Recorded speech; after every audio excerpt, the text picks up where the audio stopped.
I've got a bad metabolism is another thing that we may have said to ourselves, which basically isn't true. Or if it is true, it's to a far lesser degree than we realise and isn't necessarily relevant.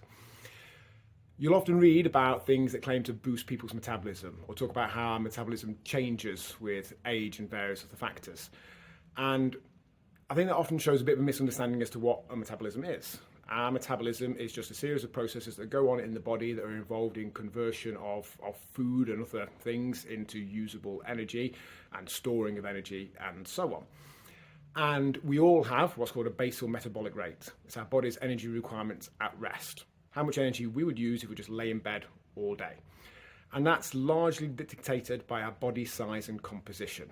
So if you take two people of identical body size and composition, they will have pretty much the same energy requirements.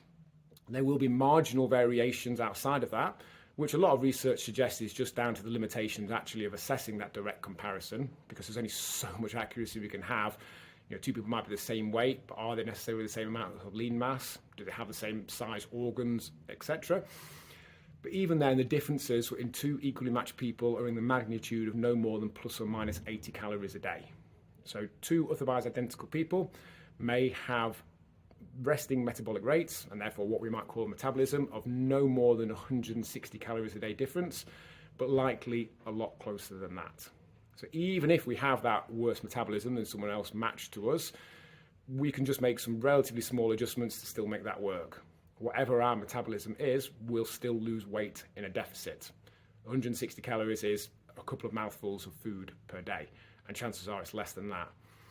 But the ultimate kicker actually is that all the research shows that for those with those marginally better or worse metabolisms, there is no correlation between that and the likelihood of people having excess body fat.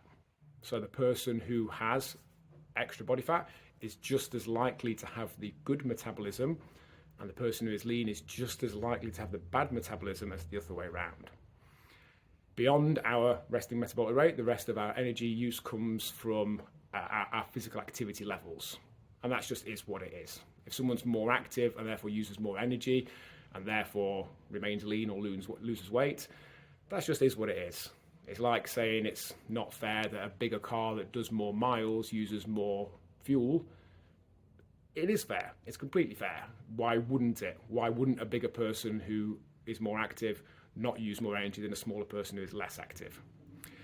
So in short, we probably don't have a bad metabolism.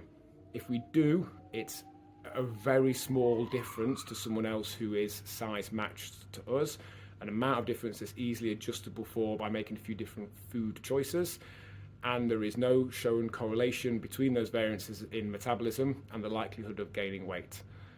Ultimately, in short, whatever the case, whatever our metabolism, we will have an amount of energy that we require, and we just need to make sure that we're in maintenance with that or in a deficit if we want to lose weight.